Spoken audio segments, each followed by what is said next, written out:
Hi မင်္ဂလာပါ welcome back ပြန်လဲကြိုလိုက်ပါတယ်အခုတော့ပကံကိုပြန်ရောက်နေပြီနော်အဲ့တော့ဒီနေ့ဗီဒီယိုမှာအခြေခံသမားတွေအမှားမရတဲ့ RU ရဲ့ do ရဲ့အမှားလေးတွေကိုကြည့်ပြီးတော့အမှန်လေးကိုလေ့လာကြမယ်နော် Okay let's get started အဆုံးထိကြည့်ပြအောင်ကြည့်နော် RU do you Okay ဒီဘက်ခိုင်းလို့ဘယ်ဘက်ချမ်းဟာလေးစကြည့်နော်အဲ့မှာနှစ်ကြောင်းပေးထားတယ်အပေါ်ကအကြောင်းမှားတယ်အောက်ကအကြောင်းမှန်တယ်တကယ်တော့ RU နဲ့ do you နဲ့ကတိတ်တော့မှားစရာအကြောင်းမရှိဘူးနော် RU ဆိုတာ verb to be အုပ်စုက do ဆိုတာ verb to do အုပ်စုဟာ Okay ဒီဘက်ကစာကြောင်း10ကြောင်းပေးထားတယ်အမှား10ကြောင်းအမှန်10ကြောင်းပေါ့ဒါလေးကြည့်လိုက်တယ်ဆိုလို့ရှိရင်အကုန်လုံးရှင်းရှင်းလင်းလင်းဖြစ်ပြီးသားဖြစ်နေတယ်နော် Okay အဲ့မှာ do you a student ခင်ဗျကျောင်းသားတယောက်လားအဲ့ဒီမှာဆိုလို့ရှိရင် do you a student လို့ပြောလို့မရဘူးနော် Okay အဲ့မှာတခုဖြစ်တာဆိုလို့ရှိရင် R ကိုသုံးရမယ်လေ miss အဲ့မှာ you ဆိုတာတယောက်တည်းဆိုလို့ရှိရင်လည်းအများတယောက်ဆိုလို့ရှိရင်လည်းအများပဲနော် Are you a student ခင်ဗျကျောင်းသားတယောက်လားအဲ့တော့ R ကိုသုံးရလိမ့်မယ်နော်ဒီနောက်မှာကြည့်လိုက်ဗျာ subject နောက်မှာလာတဲ့ဟာက noun လာနေရယ် Okay ဒီ do နဲ့သုံးရမယ်ဆိုလို့ရှိရင်ဒီ subject နဲ့မှာနောက်မှာလာမယ့်ဟာ verb 1လာမှာလေဒီမှာ do you go do you eat အဲ့လိုမျိုးဖြစ်မှာဒီမှာ a student ဖြစ်နေ noun လာနေရယ် Okay အဲ့တော့ noun လာတော့ verb က R ဖြစ်ရမယ်နော် Are you a student Okay ကျောင်းသားလားသူ့ရဲ့ statement က positive စာလုံးက I am a student ကျွန်တော်ကျောင်းသားတယောက်ဖြစ်ပါတယ်ဗျာ Okay အဲ့ဟာကိုမေးခွန်းလုပ်လိုက်ခါမှာ Are you a student အဲ့လိုမျိုးဖြစ်သွားလေအောက်ကလေးထပ်ထပ်ကြည့်မယ် Do you happy ခင်ဗျပြောလားအဲ့မှာဆိုလို့ရှိရင်လေ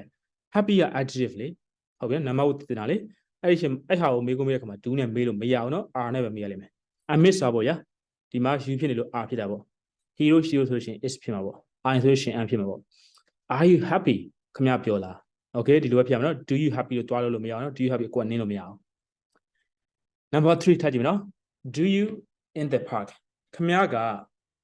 ပန်းခြံထဲမှာလား Okay ပန်းခြံထဲမှာလားမေးတဲ့ဟာကိုလည်းဒီမှာ do ကိုသုံးလို့မရဘူးနော် subject ကိုကြည့်လိုက်မယ် subject ကိုကြည့်တဲ့အခါမှာသူ့ရဲ့နောက်မှာ verb 1ပါလားမပါဘူး Okay ဒီမှာလာတဲ့ဟာ phrase ရှိလေ in the park ဆို adverb phrase ရှိလာတယ်အဲ့ဒီမှာဆိုလို့ရှိရင် R ကိုပဲသုံးရမယ်နော် Are you in the park ခင်ဗျားပန်းခြံထဲမှာလား Are you in the park ခင်ဗျားကပန်းခြံထဲမှာလား Okay တခုတော့ထပ်ပြောလိုက်မယ်နော်ဒီလိုမျိုးမေးခွန်းတွေကိုဖြေတယ်ဆိုလို့ရှိရင်အတူဖြေလို့ရတယ်နော် short answer လုပ်လို့ရတယ် Are you in the park ခင်ဗျားပန်းခြံထဲမှာလားကျွန်တော်ပန်းခြံထဲမှာပါခင်ဗျားလို့ပြောနေဆိုရှင် Yes I am မဟုတ်ဘူးဆိုလို့ရှိရင် No I'm not အဲ့လိုမျိုးပြောလို့ရတယ်နော်ဒီနည်းအားဖြင့်ဒါကို Yes or no question သို့မဟုတ် close ended question လို့ခေါ်နော် Do you there ခင်ဗျားအဲ့မှာလား Do you there ခင်ဗျားအဲ့မှာလားဒီမှာဆိုလို့ရှိရင်ကြည့်ရလေ there ဆိုတဲ့ adverb ပဲလားလေဒီ noun ရဲ့နောက်ကအဲ့တော့ do သုံးလို့မရဘူး out there ခင်ဗျားအဲ့မှာလား Okay ရမယ်နော်သူမအဲ့မှာလားဆိုလို့ရှိရင် is she there is he there Okay ဒီလိုဖြစ်မယ်နော် Does she lazy သူကပြင်းလားဒီမှာဆိုလို့ရှိရင် subject ရဲ့နောက်မှာကြည့်တဲ့အခါမှာ lazy ဆိုတဲ့ adjective လာတယ် Okay အဲ့ဒါကိုသွားပြီးတော့ does နဲ့မေးလို့မရဘူးနော် Okay is she lazy သူကပြင်းလား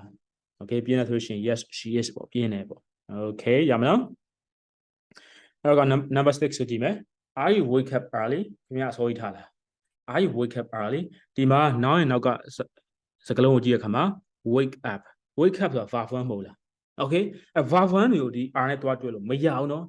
Are you wake up early လို့မေးလို့မရဘူးနော်ဒီမှာ do နဲ့တွေ့ရလိမ့်မယ် Do you wake up early ခင်ဗျာအစောကြီးထားလားသူ့ရဲ့ positive စာရုံးပုံစံကဗျာ I wake up early ကျွန်တော်အစောကြီးထားတယ် I wake up early wake up ဆိုတာက verb to do အုပ်စုရဲ့ verb လေသူ့ကိုအငြင်းလို့ချင်တယ်ဆိုလို့ရှိရင်အဲ့မှာ don't တို့ doesn't တို့သုံးရမယ်လေမေးခွန်းလုပ်ချင်တယ်ဆိုလို့ရှိရင် does တို့ do တို့ subject အရှိကိုပို့ရမယ်ဟာလေ Okay Do you wake up early I wake up early မရဘူးနော် Do you wake up early အစောကြီးထားလားထားရဆိုလို့ရှိရင်အတူဖြေလို့ရတယ်နော် Yes I do အစောကြီးထားတယ် No I don't အစောကြီးမထားဘူးဒီလိုဖြေလို့ရတယ်နော် Is she come from Yangon သူကရန်ကုန်ကလားဒီမှာဆိုလို့ရှိရင်လေ she ရဲ့နောက်ကိုကြည့်ကြည့်လေ verb 1လာနေလေအဲ့ဟာကို is နဲ့တွားမေးလို့မရဘူးလေ Okay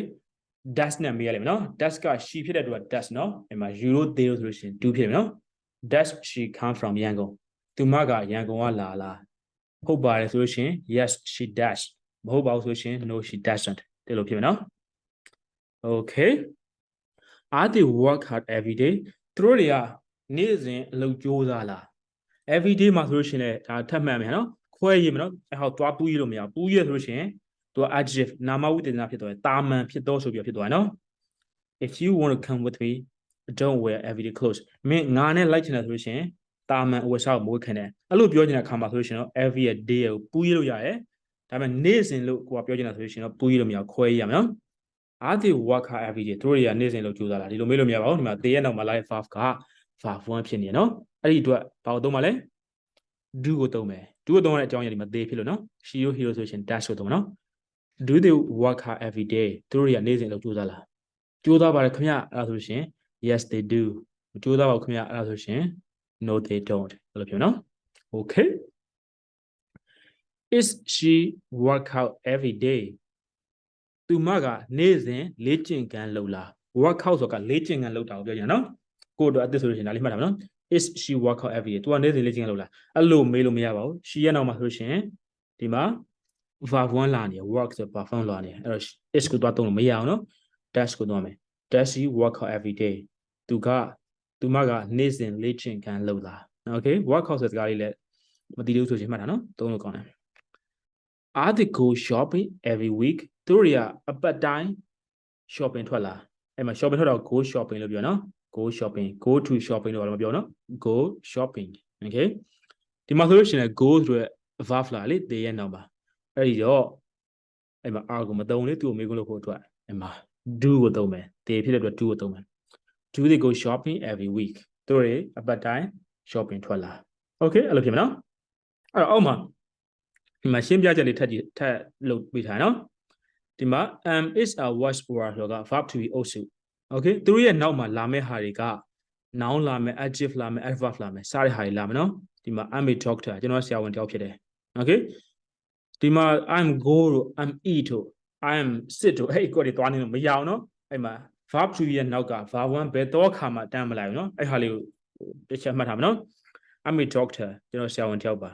ဒီ a miss a watch or နောက်ကလိုက်တဲ့ဟောအဖြည့်ပုတ်လို့ခေါ်ရနော်ဒီမှာ noun လိုက်လို့ရတယ်နောက်တစ်ခုက adjective လိုက်လို့ရတယ် adverb လိုက်လို့ရတယ်ဒါကိုမေးခွန်းလုပ်ချင်တယ်ဆိုရှင်စဉ်းစားကြည့်လေကိုက do နဲ့တွားလုပ်ပါလားလုပ်လို့မရဘူးလေသူမှ verb ပါပြီးကြပြီလေ okay ဒီ verb to be အုပ်စုတွေက verb နဲ့ပဲသူ့ကိုပြန်ပြီးတော့မေးခွန်းလုပ်ရမယ်လေ verb ကိုရှင်းထုတ်လိုက်ရမယ် are you a doctor ခင်ဗျာဆရာဝန်လားဗျဟုတ်တယ်ဆိုရှင် yes I am ပေါ့ okay adjective လိုက်လို့ရတယ်ဆိုတော့ကျွန်တော်ဒီမှာအထက်မှာပြထားတယ်ဒီမှာ is she lazy ဒါမေးခွန်းမလို့လေသူ့ကို statement ပြောင်းမှာဆိုရှင် positive ဆိုင်အောင်ပြောင်းမှာဆိုရှင် she is lazy သူကပြင်းတယ်မေးခွန်းမေးခြင်းလို့ရှင် is ကိုရှင်းထုတ်လိုက်ရမယ် is she lazy နောက်တစ်ခုက adverb လိုက်လို့ရတယ်ဆိုတော့ဒီမှာ are you there ခင်ဗျအဲ့ဒီမှာလားဒီမှာဆိုရှင်ခင်ဗျကျွန်တော်အဲ့မှာပါလို့ပြောချင်ဆိုရှင် I am there ကျွန်တော်အဲ့ဒီမှာ okay ဒါကိုမေးခွန်းလုပ်တဲ့ခါမှာ are you there အဲ့မှာ are ကိုရှင်းထုတ်လိုက်ရမယ်လေဒါပဲလေ okay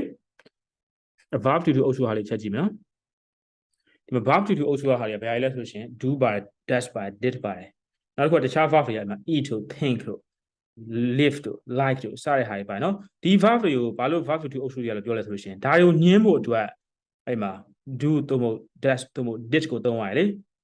ပြစ္ဆုတ်ပံဆိုလို့ရှင် do dash အနည်းဆိုလို့ရှင် dash အများဆိုလို့ရှင် do first tense ဆိုလို့ရှင် did ကိုသုံးတယ်လေဒါတွေကိုညှင်းဖို့အတွက်ဒီ do dash did ကိုသုံးတယ်ဒါတွေကိုမေးခွန်းလုပ်ဖို့အတွက်ဒီ do dash did ကိုပဲပြန်သုံးပါလေ okay do dash did နောက်ကလာတဲ့နောက် verb ကအမြဲ verb 1ဖြစ်နေမှာနော်ဒါကြောင့်မလို့ဒါကို verb to do အုပ်စုကဟာလို့ပြောကြနော် you think လို့ဒီမှာသူ့ရဲ့ positive ဆောင်းပုံက I like cheese ကျွန်တော် cheese ကိုကြိုက်တယ်အဲ့လိုဆိုလို့ရှိရင်သူ့ကိုမေးခွန်းလုပ်တဲ့ခါမှာဆိုလို့ရှိရင်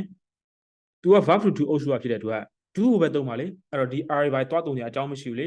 I you like cheese ဘာတွားလို့မရအောင်နော် do you like cheese ခင်ဗျာ cheese ကိုကြိုက်လား okay အဲ့တော့မေးခွန်းလုပ်တဲ့ခါအငင်းလုပ်တဲ့ခါသူ့အုပ်စုနဲ့သူတွားမယ်နော်ဒီနှစ်လိုင်းကိုတွားပြီးတော့မယုံဒီ verb to ရဲ့နောက်မှာဘယ်တော့ခါမှာ verb 1တွေဘာတမ်းမလိုက်ဘူးနော် I am going she is sit တွေဘာတွားလို့မရ she swim တွေဘာတွားလို့မရအောင်နော် okay အဲ့ရှင်းသွားလိမ့်မယ်လို့ယုံကြည်ပါတယ်ပို့ပြီးတော့ရှင်းသွားအောင်လို့ဒီဘက်မှာမေးခွန်းလေး10ခုပေးထားတယ် okay အဲ့ဒီမေးခွန်းလေးကိုဖြေမယ်